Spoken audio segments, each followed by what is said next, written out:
Hello everyone, एक बार फिर से आप सभी का बहुत बहुत स्वागत है द्रोण स्कूल में। आज की इस वीडियो में मैं आपको बताऊंगा 11th क्लास में एडमिशन के बारे में नवोदय विद्यालय में। यस, अभी नवोदय विद्यालय समिति ने नोटिफिकेशन के जरिए से बताया है कि 11th क्लास में एडमिशन शुरू हो चुके हैं। 11th क्लास में जो लेटरल एंट्री है उसके लिए फॉर्म भरे जाने शुरू हो चुके हैं। तो आपको मैं बताऊंगा, सारी चीजें जानेंगे, आज डिटेल जानेंगे, क्राइटेरिया क्या है सब कुछ जानेंगे, कहां कहां कितनी सीटें खाली हैं और कौन से बच्चे फॉर्म भर सकते हैं, एलिजिबल कौन कौन से बच्चे हैं, इन सभी चीजों के बारे में आज के इस वीडियो में डिस्कस करने वाले हैं।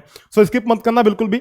ये मैंने प्रोस्पेक्टस डाउनलोड कर रखा है नवोदय के वेबसाइट से, तो एक नोटिफिकेशन ये आया हुआ था उसको डाउनलोड कर रखा है, एंड एक प्रोस्पेक्टस, प्रॉपर डिटेल प्रोस्पेक्टस है जिसके बारे में हम लोग बात करेंगे। कुछ जो डिटेल पॉइंट्स हैं जो आपको समझने चाहिए फॉर्म भरने से पहले, वो भी समझेंगे हम लोग।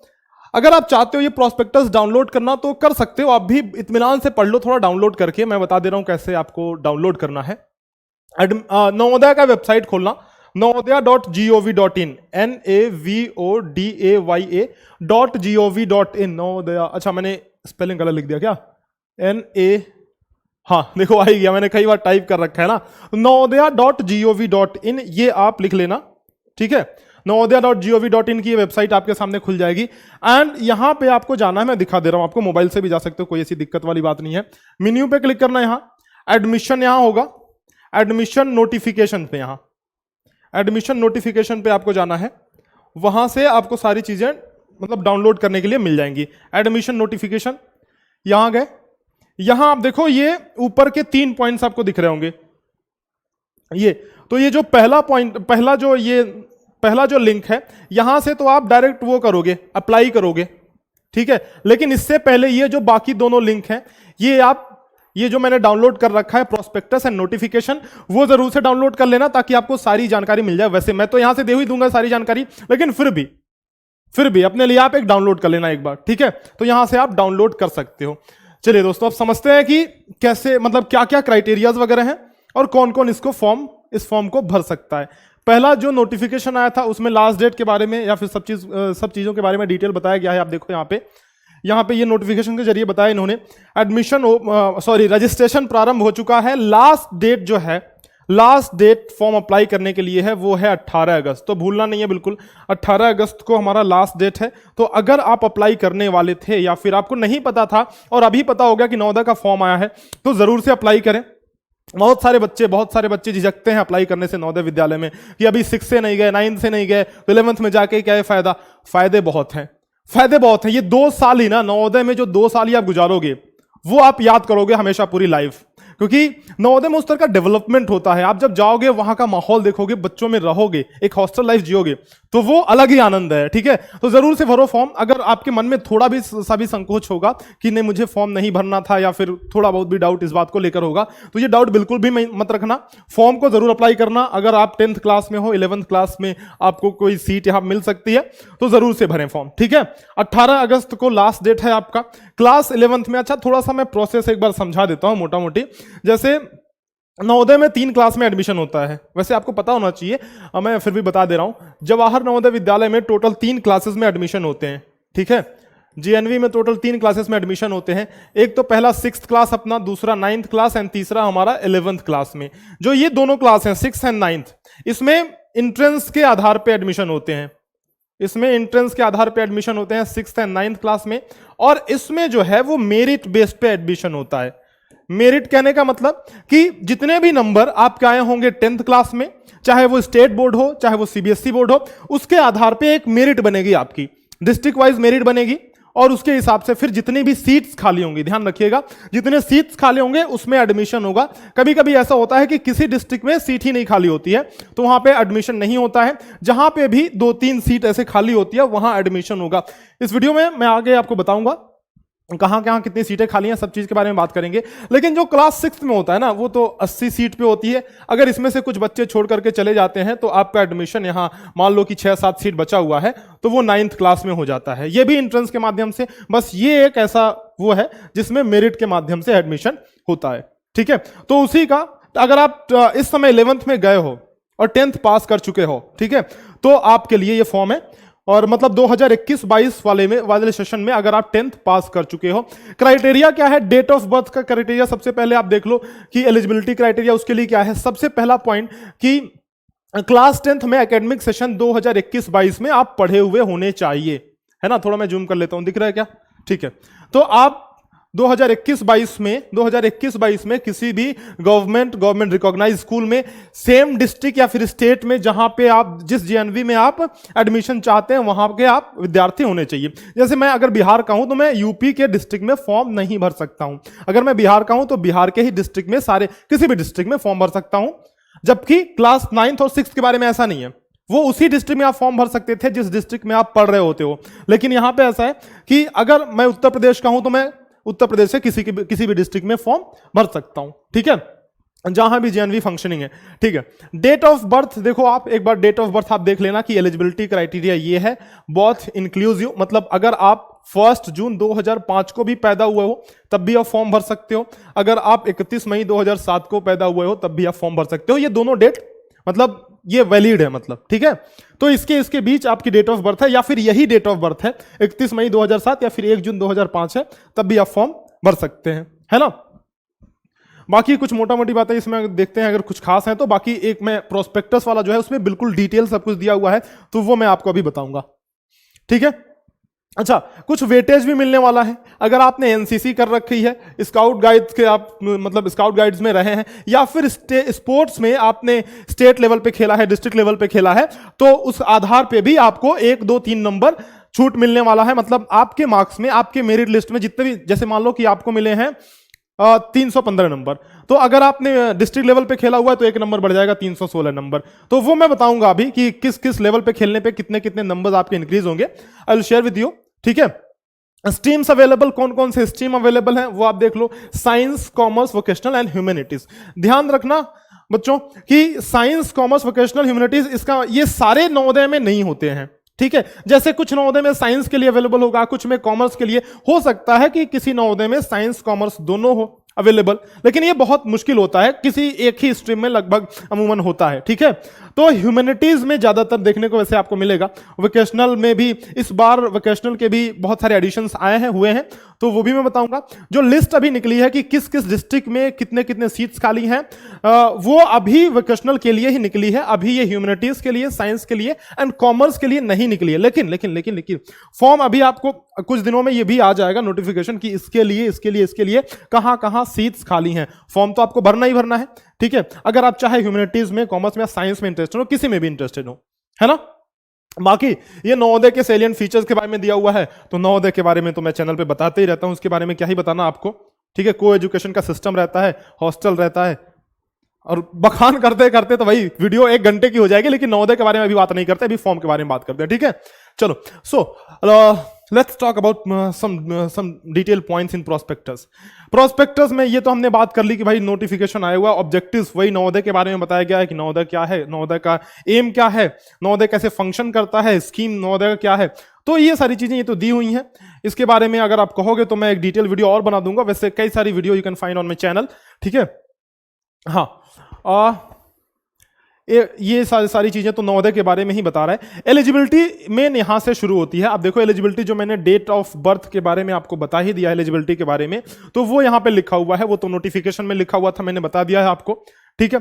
एक चीज और कि आप क्लास 10th पास होने चाहिए, ये भी मैंने बता दिया, किसी भी रिकॉग्नाइज्ड स्कूल से एफिलिएटेड टू सीबीएसई बोर्ड और एनी अदर स्टेट एजुकेशन या फिर अदर रिकॉग्नाइज्ड बोर्ड। अगर आप स्टेट बोर्ड से, जैसे UP board, Bihar board, CG board, तो अगर आप इन स्टेट बोर्ड से हैं तब भी आप फॉर्म भर सकते हैं। ऐसी बात नहीं है, बिल्कुल इसमें संकोच नहीं करना कि ऐसा सीबीएसई वाले ही भर सकते हैं, ऐसा नहीं है। सभी लोग भर सकते हैं फॉर्म जो 2021-22 सेशन में 10th क्लास पास किए हुए हैं, ठीक है।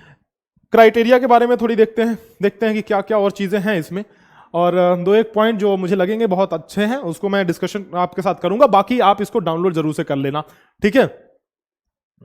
हाँ, एक चीज देखो कि एससी और एसटी के लिए सीटें रिजर्व होती हैं, कुछ सीटें मतलब एससी और एसटी कैंडिडेट्स के लिए रिजर्व होती हैं, जिसपे जनरल ओबीसी का बच्चा नहीं भर सकता फॉर्म।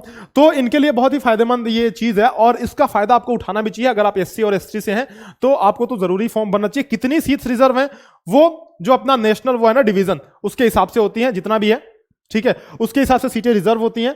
और या तो कभी ऐसा होता है ना कि जैसे कि मान लो आपकी 80 शुरू में 80 बच्चों का सिलेक्शन हुआ था नवोदय में, उसमें से अगर एससी वाला छोड़ के गया है तो वो सीट एससी के द्वारा ही भरी जाएंगी। इनिशियली 6th क्लास में तो ऐसा होता है कि जो अपना नेशनल डिवीजन है उस हिसाब से होता है आपका ये रिजर्वेशन आरक्षण। लेकिन अभी 11th क्लास का जो फॉर्म भरा जा रहा है उसमें ऐसा है कि एससी का बच्चा छोड़ के गया तो एससी वाला फॉर्म भरेगा, एसटी वाला छोड़ के गया तो एसटी वाला। लेकिन जनरल ओबीसी के लिए ऐसा नहीं है। जनरल ओबीसी जनरल के लिए और ओबीसी के लिए मतलब उस पर तो कोई भी भर सकता है फॉर्म, ठीक है। एससी एसटी के लिए बस वो जो सीटें रिजर्व होंगी वो होंगी, ठीक है। अभी हाँ, अब ये प्रोसेस क्या है ये बड़े ध्यान से सुनना। ये प्रोसेस क्या है कि कैसे कैसे आपका सिलेक्शन होगा। स्टेप नंबर 1, आप जो है फॉर्म भरोगे, ठीक है। पहला तो स्टेप ये हो गया कि आपको फॉर्म भरना है। पहला स्टेप मैं लिंक दे दूंगा आपको। फॉर्म भरते टाइम आपको एक बात का ध्यान रखना है कि आपको अपने हिसाब से स्ट्रीम्स एंड 2 चीजों का सिलेक्शन करना होगा। पहला तो स्ट्रीम का एंड दूसरा आपको स्ट्रीम हो गया एंड किस जेएनवी में आप जाना चाहते हो इसके लिए प्रेफरेंस आपको डालना होगा। प्रेफरेंस कहने का मतलब कि जैसे मान लो कि मैं गोरखपुर डिस्ट्रिक्ट का हूं तो गोरखपुर का हूं, गोरखपुर के नवोदय में भी फॉर्म भर सकता हूं, महाराजगंज में भी भर सकता हूं, और मान लो मऊ बलिया ये सब डिस्ट्रिक्ट में भी मैं फॉर्म भर सकता हूं, चाहे मेरी मर्जी, ठीक है। बनारस भर दूं, लखनऊ भर दूं, कितना भी दूर भर दूं। तो उसमें बात यह है कि जब आप फॉर्म भरोगे तो आपके पास एक लिस्ट आएगा ना कि ये सारे नवोदय हैं। जैसे मैंने जैसे यूपी डाला तो यूपी में जितने नवोदय हैं सबकी लिस्ट आ जाएगी। उसमें से मेरे ख्याल से 5 आपको प्रेफरेंस देना होगा ना कि नंबर 1 पे कौन सा नवोदय चाहते हो। अगर ये नहीं मिला, अगर नंबर 1 पे मान लो कि मैं गोरखपुर चाहता हूं, अगर मुझे गोरखपुर नहीं मिला, ठीक है, तो नंबर 2 में मैं क्या चाहता हूं, इस तरह से आपको प्रेफरेंस भरना है ना। तो मान लो कि मुझे गोरखपुर नहीं मिला नवोदय, उसके बाद मैं महाराजगंज चाहता हूं लेट्स सपोज, उसके बाद मान लो मैं कुशीनगर चाहता हूं। तो इस तरह से आपको क्या करना है, आपको प्रेफरेंस भर देना है, ठीक है। क्योंकि कंपटीशन तो रहेगा ही रहेगा, हर डिस्ट्रिक्ट में कंपटीशन है और रहेगा ही रहेगा कंपटीशन। तो कंपटीशन मान लो ज्यादा है गोरखपुर में, नहीं मिला तो भाई महाराजगंज वाले में मिल सकता है आपको, नहीं मिला तो आपको कुशीनगर वाले में मिल सकता है, नहीं मिला तो नीचे वाले में। इस तरह से 4 या 5 प्रेफरेंस आपको भरना होगा। एक बार मैं चेक करके बता दूंगा, आप बोलोगे तो मैं एक डेमो फॉर्म भर के भी आपको दिखा दूंगा, ठीक है। इसके बाद ये जेएनवी का सिलेक्शन करने के बाद आपको स्ट्रीम का प्रेफरेंस भरना होगा कि हम कौन सा स्ट्रीम चाहते हैं। मान लो कि आप मैथ्स चाहते हो, साइंस विथ मैथ्स, तो नंबर 1 पे लिख दो। और मैथ्स नहीं मिला तो साइंस विथ बायो चाहते हो तो लिख दो। उसके बाद मान लो कॉमर्स चाहते हो अगर, तो कॉमर्स को आप तीसरे पे लिख दो। फिर आर्ट्स चाहते हो तो ह्यूमैनिटीज लिख दो, फिर वोकेशनल का, ठीक है। तो आप अपने हिसाब से, ऐसा नहीं है कि भाई मैथ्स का, मेरे कहने का मतलब ये नहीं है कि मैथ्स को आपको टॉप पे रखना है। आपको जो चीज चाहिए, अगर आप आर्ट्स पढ़ना चाहते हो तो make sure you fill out the humanities at first, ठीक है। You give the preference for humanities, ठीक है। ह्यूमैनिटीज को आपको फर्स्ट पे रखना है अगर आप पढ़ना चाहते हो ह्यूमैनिटीज। तो बाकी अगर आप maths with science with maths चाहते हो तो मैथ्स को ऊपर रखो। इस तरह से अपने हिसाब से प्रेफरेंस भरना है, जो आपको चाहिए वो सबसे ऊपर रखो। और अगर लगता है कि हाँ यार नहीं मुझे मैथ्स ही मिलेगा तो लूंगा, नहीं तो नहीं लूंगा, तो फिर एक मैथ्स भर के रख दो, ठीक है।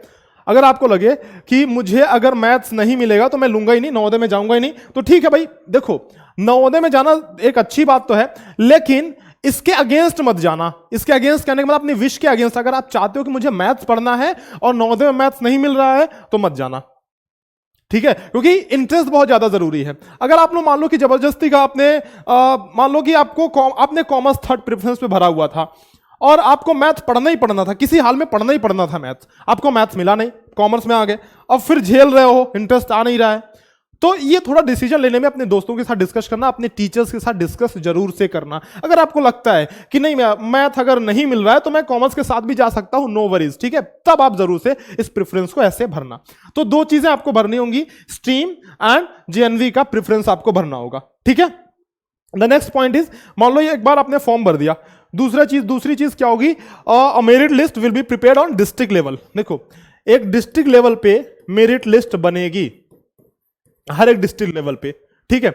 मेरिट लिस्ट बनेगी, जितनी सीट्स खाली होंगी उन स्टूडेंट्स को कॉल किया जाएगा या फिर पोस्ट के माध्यम से उनको बताया जाएगा। वैसे आजकल तो कॉल ही कर लेते हैं, तो उनका फिर डॉक्यूमेंट वेरिफिकेशन होगा। लेट्स सपोज कि किसी कारणवश उनका डॉक्यूमेंट वेरीफाई नहीं हो पाया या कुछ ना कुछ गड़बड़ी निकल गई, तो क्या होगा, तो मान लो कि 6 सीट खाली थी जिसमें से 1 का सिलेक्शन नहीं हुआ, और यानी कि 5 का हो गया है, 1 का बस सिलेक्शन नहीं हुआ, 1 सीट नहीं भरी। तब तीसरे स्टेप में क्या होगा कि एक स्टेट लेवल पे मेरिट लिस्ट निकाली जाएगी।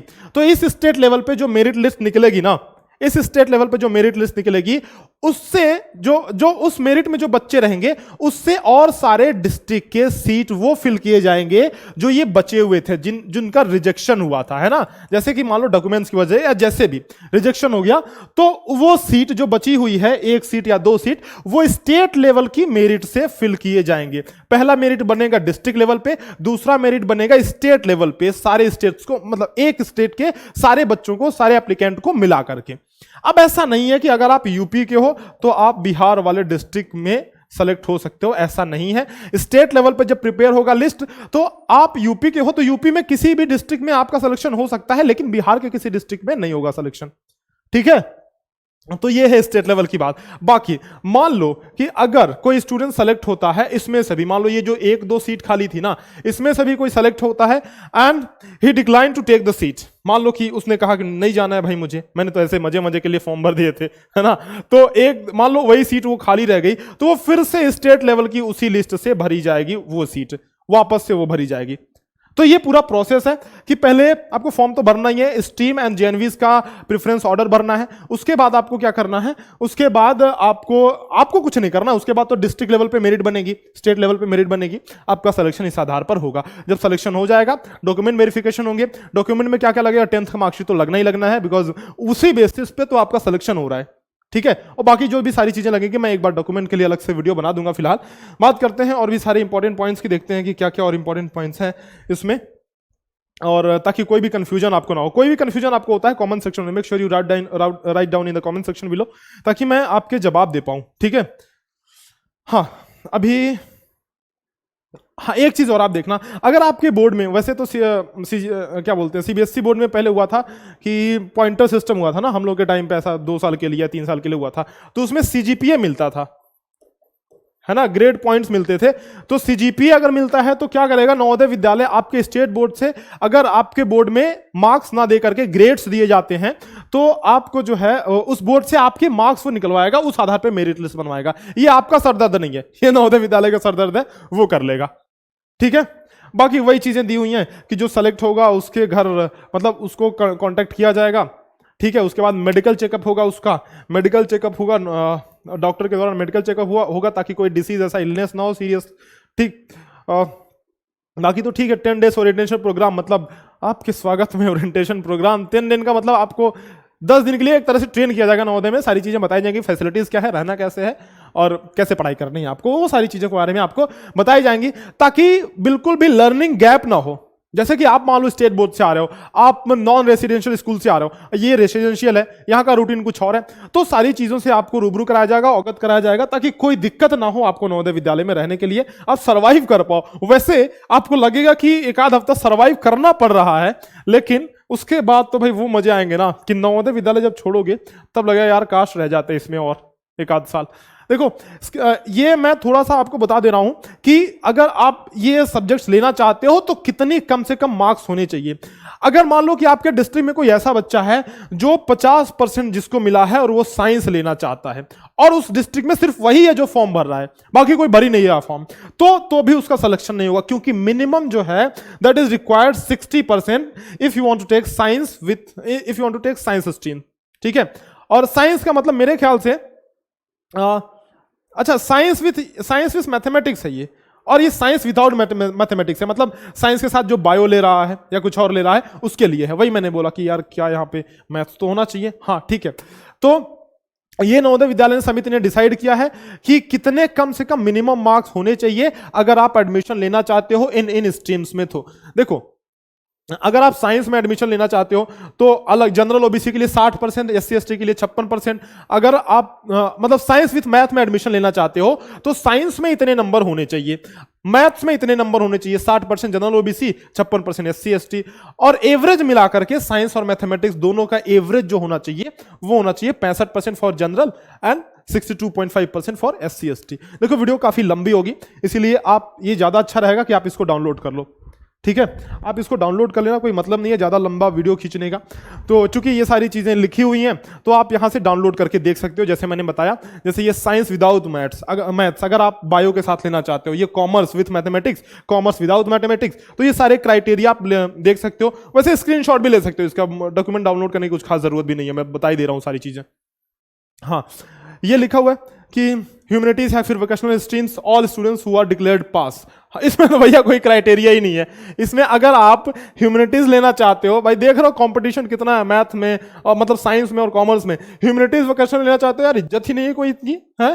देख रहे हो, ह्यूमैनिटीज वोकेशनल में कह रहा है कि भाई सर सिर्फ तुम पास हो एलिजिबल हो जाओगे। ठीक है भाई, कोई दिक्कत नहीं है। तो अगर आप, लेकिन ह्यूमैनिटीज को ऐसा मत समझना, जितने IAS PCS बनते हैं ना, सब क्या पढ़ के बनते हैं बोलो। ये देखो साथ और कुछ पॉइंट्स देख लेते हैं। For opting mathematics as a subject in class 11th in any stream it is mandatory to pass mathematics standard. अच्छा, अगर आप CBSE बोर्ड से हो तो मैथमेटिक्स का स्टैंडर्ड जो सब्जेक्ट होता है, ये कोड दिया हुआ है, वो तो वही सबका ही होता है, इसमें कुछ खास ऐसी बात है नहीं। तो क्लास 10th में आप वो मैथ्स लिए हुए होने चाहिए, अगर जो है आप मैथमेटिक्स लेकर के एडमिशन लेना चाहते हो क्लास 11th में। ठीक है, अच्छा जी, अब यहां पे देख लो रिलैक्सेशन क्राइटेरिया जो है, मतलब वेटेज उन स्टूडेंट्स को दिया जाएगा, एक्स्ट्रा वेटेज दिया जाएगा, मतलब एक्स्ट्रा प्रायोरिटी दी जाएगी जो स्पोर्ट्स में एक्टिव रहे हैं, NCC में रहे हैं, स्काउट गाइड के प्रोग्राम में रहे हैं, तो उनको कुछ ना कुछ यहां पे फायदा जरूर से होने वाला है। देखो, अगर आपने SGFI लेवल पे पार्टिसिपेट किया हुआ है स्पोर्ट्स में, ये गेम्स एंड स्पोर्ट्स का पूरा फील्ड है, ये NCC का है, ये स्काउट गाइड का है। ठीक है, तो ये क्या, एक मिनट, हाँ, तो अगर आप SGFI में अगर आपने पार्टिसिपेट किया हुआ है, SGFI मतलब school games federation of India, अगर आपने इसमें पार्टिसिपेट किया हुआ है, या फिर आपके पास NCC में B सर्टिफिकेट है, या फिर आपने स्काउट एंड गाइड में राष्ट्रपति पुरस्कार आपको मिला हुआ है, ठीक है, तो आपको 3 नंबर का जो है छूट मिलने वाला है। ठीक है, दूसरा, अगर आपने स्टेट लेवल पे पार्टिसिपेट किया है, या फिर आपके पास A सर्टिफिकेट है, या आपको राज्य पुरस्कार मिला हुआ है, तो आपको 2 नंबर का छूट मिलेगा। मिलने का मतलब यह है कि उतने नंबर ऐड कर दिए जाएंगे। अगर आपको 100 नंबर मिला हुआ एग्जाम में आपके, तो आप में 3 नंबर और ऐड कर दिए जाएंगे। If you have participated in if you got राष्ट्रपति पुरस्कार, या फिर आपने SGFI में पार्टिसिपेट किया है और you have got B certificate for NCC, तो अगर ये चीजें आपके पास हैं तो आपको 3 नंबर और एक्स्ट्रा मिल जाएंगे। अगर ये राज्य पुरस्कार है, आपके पास A सर्टिफिकेट है, या फिर स्टेट लेवल पे आपने पार्टिसिपेट किया है, तो 2 नंबर मिलेंगे। आपने डिस्ट्रिक्ट लेवल पे किसी गेम में पार्टिसिपेट किया है, या फिर स्काउट गाइड में तृतीय सोपान तक आप गए हो, तो आपको 1 नंबर जो है एक्स्ट्रा मिलेंगे। तो बच्चों, इसका जरूर से फायदा आप उठाएं। अगर आपको लगता है कि आपको लगता है कि अगर आपने किया है तो जरूर से फायदा उठाएं, क्योंकि ये 1-2 नंबर ही ना कंपटीशन में एक एक्स्ट्रा एज आपको दे देते हैं, और आपके सिलेक्शन के चांसेस काफी बढ़ जाते हैं। ठीक है, चलो, क्या ये क्या लिखा हुआ, if the candidate has opted for more than 1 category then additional marks of the highest category. अच्छा, देखो, कुछ ऐसे होनहार बच्चे होंगे जिन्होंने इन सब में मतलब कुछ ना कुछ किया ही होगा। जैसे NCC में B किया है, और मान लो पार्टिसिपेशन एट डिस्ट्रिक्ट लेवल भी किया है, तो दोनों में से 1 नंबर इसमें मिल रहा है और 3 नंबर इसमें मिल रहा है, तो आपको 1 और 3 4 नहीं मिलेंगे, ना ही 1 नंबर मिलेगा, आपको मिलेगा 3 नंबर, जिसमें ज्यादा है। 1 और 3 में ज्यादा कौन? 3, तो आपको 3 नंबर मिलेगा। 100 + 3 मान लो 103 हो जाएगा आपका, इस तरह से होगा। ठीक है, 1003 लिख दिया क्या, चलो क्या ही फर्क पड़ता है। हाँ, आ जाओ, अब अप्लाई करना कैसे है, फी क्या, स्ट्रक्चर क्या है, वो जरा आप देख लो। सबसे पहली तो बात समझो कि क्लास 6 से लेकर के 8 तक के नवोदय की कोई फीस नहीं लगती है, और उसके बाद 9 से फीस लगना स्टार्ट होती है, लेकिन सिर्फ कुछ चुनिंदा बच्चों की। गर्ल्स की तो पूरी माफ होती है, गर्ल्स की 6 से 12 तक पूरी फीस माफ होती है। 9 से 12 तक फीस लगती है सिर्फ जनरल और OBC के नॉन क्रीमी लेयर बच्चों की, मतलब SC ST है तो फिर फीस माफ है। ठीक है, और अगर आप जनरल या फिर OBC से हैं, उसमें भी बिलो पॉवर्टी लाइन है, तो आपकी भी फीस माफ है। अगर आप जनरल या OBC से हैं और आप बिलो पॉवर्टी लाइन नहीं है, मतलब पॉवर्टी लाइन से ऊपर हैं, तो जाकर के आपकी फीस लगेगी। वो भी कैसे लगेगी? 600 रुपए हर महीने लगेगी। अगर आप सरकारी कर्मचारी के पाले हैं, बच्चे हैं, तो 1500 रुपया पर महीना, या फिर जो आपको एजुकेशन अलाउंस मिलता है जो कम है वो लगेगा 1500 में, और एजुकेशन अलाउंस में जो कम है वो आपको पर मंथ फीस लगेगा आपका। ठीक है, और 18 अगस्त मैंने आपको बता ही दिया कि लास्ट डेट टू अप्लाई ये 18 अगस्त है। ये चीज़ें तो मैंने आपको बताई दी। डिक्लेरेशन ऑफ सिलेक्शन लिस्ट का क्या है, देखो यहाँ पे जो सिलेक्शन लिस्ट डिक्लेयर किया जाएगा वो तो आपको वेबसाइट पे मिल जाएगा, और जब भी जब भी ये लिस्ट आएगी, जो रिजल्ट आएगा, तो मैं मेक श्योर करूंगा कि आप तक ये इन्फॉर्मेशन पहुंच ही जाए, कोई दिक्कत वाली ऐसी बात नहीं होगी। मैंने शुरुआत में आपको बताया था कि ये जो लिस्ट दी गई है ना कि किस किस डिस्ट्रिक्ट में, देखो अभी लिस्ट इतना ही है, ये खत्म हो गया, शुरू होते ही खत्म हो गया वीडियो। सुनो, तो जो लिस्ट है ना, बात समझना, ये जो लिस्ट है वो सिर्फ वोकेशनल सब्जेक्ट की अभी निकली हुई है। देखो वोकेशनल वोकेशनल वोकेशनल वोकेशनल सब, ठीक है। तो अभी ना साइंस की, ना आर्ट्स की, ना साइंस आर्ट हो गया, ना कॉमर्स की, अभी वो चीजें, वो सीट्स नहीं निकाली गई हैं कि कहां पे कितनी सीट खाली है। जैसे इसके बारे में कुछ जानकारी आती है मैं आप तक पहुंचा दूंगा। चैनल को सब्सक्राइब कर लेना, ये मत भूलना, ठीक है। चैनल को सब्सक्राइब करके रखना ताकि ये जानकारी आप तक पहुंच जाए। बाकी ये डिस्ट्रिक्ट आप देख सकते हो कि मध्य प्रदेश में भोपाल डिस्ट्रिक्ट में इतना खाली है, 4 सीट खाली है। फिर मध्य प्रदेश के ये टीकमगढ़ में 38 खाली है, उड़ीसा में कटक में 1 खाली है। तो ये सिर्फ वोकेशनल की लिस्ट है दोस्तों, आप ये मत समझना कि नहीं हमारे वहां तो ये साइंस का नहीं है सीट खाली है, या फिर ह्यूमैनिटीज का नहीं खाली है। ये अगर आएगा, अब कब आएगा ये तो मुझे अभी कुछ जानकारी नहीं है, लेकिन जैसे ही नवोदय विद्यालय कोई भी नोटिफिकेशन देगा मैं आप तक जरूर से पहुंचा दूंगा, ठीक है। दूसरी चीज याद रखना कि हमारे इस चैनल पे लगातार प्रिपरेशन कराई जाती है, नवोदय विद्यालय की सैनिक स्कूल की प्रिपरेशन कराई जाती है। साथ ही साथ आपको नवोदय सैनिक से रिलेटेड कोई भी अपडेट होता है तो आपको इस चैनल पे मिलते रहता है, तो जरूर से सब्सक्राइब करना चैनल को। अगर आप क्लास 6th की नवोदय की तैयारी कर रहे हैं, या फिर आप क्लास 6th की सैनिक की तैयारी कर रहे हैं, तो हमारे कोर्सेज अवेलेबल हैं। मतलब आपके भाई बहन कर रहे हैं, आप तो मान लो 11th का फॉर्म भर रहे हो ना, तो आपके भाई बहन अगर जेएनवी या फिर सैनिक की क्लास 6 की तैयारी कर रहे हैं तो courses are available in Drona school app. तो द्रोण स्कूल का ऐप आप डाउनलोड करना, द्रोण स्कूल का ऐप डाउनलोड करना प्ले स्टोर से। वहां पे आपको हमारा एक फौजी बैच चल रहा है, फौजी बैच जो कि सैनिक स्कूल के लिए है, और हमारा एक अर्जुन बैच चल रहा है जो कि नवोदय विद्यालय के लिए है। तो एक बार कम से कम जाइए और देखिए अर्जुन बैच जो कि नवोदय विद्यालय के लिए है, तो कम से कम एक बार जाइए और देखिए क्वालिटी, तो एक बार देखिए कि क्या सारी चीजें जो नवोदय के लिए रिक्वायर्ड हैं, नवोदय के एग्जाम के लिए, टेस्ट पेपर, फिर model papers, previous question paper, PDF notes, इसके साथ साथ वीडियो लेक्चर के साथ साथ क्विजेस, वीकली क्विजेस जो आपके लिए रिक्वायर्ड है ना, बच्चों के असेसमेंट के लिए जरूरी हैं, वो सारी चीजें इन पैकेजेस में मिलते हैं, इन बैचेस में आपको प्रोवाइड किए जाते हैं। तो अगर आप एडमिशन लेना चाहते हैं इन बैचेस में, तो आप हमें इस नंबर पे कॉल या व्हाट्सएप कर सकते हैं, 6260388361 पे कॉल या व्हाट्सएप जरूर से करें, ठीक है। ये नंबर आप नोट कर लेना, कॉल या व्हाट्सएप जरूर से इस पे कर सकते हैं आप सैनिक और नवोदय की क्लास 6th की प्रिपरेशन के लिए, 6th क्लास की प्रिपरेशन के लिए। बाकी 9th के लिए अभी नहीं करा रहे हैं, कराएंगे तो जरूर से बताएंगे। 6260388361 नंबर नोट करना आप। कोई भी जानकारी चाहिए तो आप हमें कमेंट सेक्शन में जरूर से लिखें। बैचेस के बारे में जानकारी चाहिए तो इन नंबर्स पे कॉल करना। अगर और एक्स्ट्रा कोई जानकारी चाहिए तो आप हमें कमेंट सेक्शन में लिखना जरूर, एंड मैं ट्राई करूंगा कि अगर आपके कोई ऐसे जेन्युइन डाउट्स है तो मैं जरूर से आपके जवाब दूं, ठीक है। आई होप कि everything is clear to you. अगर कोई भी जानकारी आपको लगता है कि मिसिंग है, या फिर आप और पढ़ना चाहते हो अच्छे से, तो नवोदय की वेबसाइट पर जरूर से चले जाना। यहां से ये तीनों लिंक आपको दिख रहे हैं। अच्छा, अगर आपकी डिमांड होगी तो मैं फॉर्म भर के भी दिखा दूंगा। ये पहला जो लिंक है ना, ये फॉर्म भरने के लिए ही है। तो यहां पे जैसे मैंने खोला, मान लो क्या क्या डॉक्यूमेंट्स रिक्वायरमेंट है वो भी देख लो आप। ये मैंने खोला, ये देखो डॉक्यूमेंट्स क्या क्या रिक्वायर्ड है, यहां पे आपको दिखा देगा। देखो ये रहा कि keep the scan copy of the following before filling the form. क्या लिखा हुआ है, कैंडिडेट्स का लेटेस्ट फोटोग्राफ, फोटो चाहिए, दूसरा सिग्नेचर का फोटो, तीसरा parent signature of the parent, class 10th का मार्कशीट, ठीक है। तो ये चीजें आपको 4 डॉक्यूमेंट जो है, 4 डॉक्यूमेंट्स ये आपको रखने हैं। और उसके बाद ये 3 फेजेस में रजिस्ट्रेशन होगा। पहले फेज में क्या होगा, देखो आप यहां लिखा भी हुआ है कि पहले रजिस्ट्रेशन होगा, फिर सबमिशन ऑफ पर्सनल डिटेल्स, मतलब आपका नाम और सारी चीजें, मार्क्स वगैरह सब कुछ भरी जाएंगी। नहीं, मार्क्स तो 3rd स्टेज में भरी जा रही हैं। पर्सनल डिटेल्स मतलब एड्रेस वगैरह, आपका नाम वगैरह, ये सारी चीजें 2nd स्टेज में और 3rd स्टेज में। तो ये ऐसा स्टेज नहीं है कि मतलब आज भरा, कल भरा, फिर परसों, लगातार आपको भर देना है, ऐसा नहीं है। ऐसा नहीं है कि आज के पहले स्टेज के लिए नोटिफिकेशन अभी आया है फिर दूसरे स्टेज के लिए आएगा, ऐसा कुछ नहीं है। आप जैसे ही इस लिंक पे क्लिक करोगे ना, देखो यहाँ पे कैंडिडेट्स टू, यहाँ लिखा हुआ है ना, candidate to click here for registration phase 1, तो यहां पे आपको क्लिक करना है। रजिस्टर एक बार कर लोगे, फिर लॉगिन करने के बाद बाकी आगे का प्रोसेस आपको करना है। बहुत इजी सा प्रोसेस होगा, जैसे आप अन्य फॉर्म भरते हो इसको भी भर सकते हो, कोई बड़ी बात नहीं है, ठीक है। आप बोलोगे तो मैं वीडियो बना दूंगा। चलो फिर, आई होप कि एवरीथिंग इज क्लियर एंड सब कुछ चीजें समझ में आई होंगी। वीडियो को एक बार लाइक करना एंड मेक श्योर कि अपने सारे दोस्तों के साथ शेयर करो, ताकि ये वीडियो उन सभी दोस्तों के साथ पहुंचे, उन सभी दोस्तों तक पहुंचे जो नवोदय विद्यालय में जाना चाहते हैं, क्लास 11th में एडमिशन लेना चाहते हैं। चलो फिर मिलते हैं आपसे इसी तरह के कुछ खास नेक्स्ट वीडियो में, तब तक के लिए अलविदा, धन्यवाद।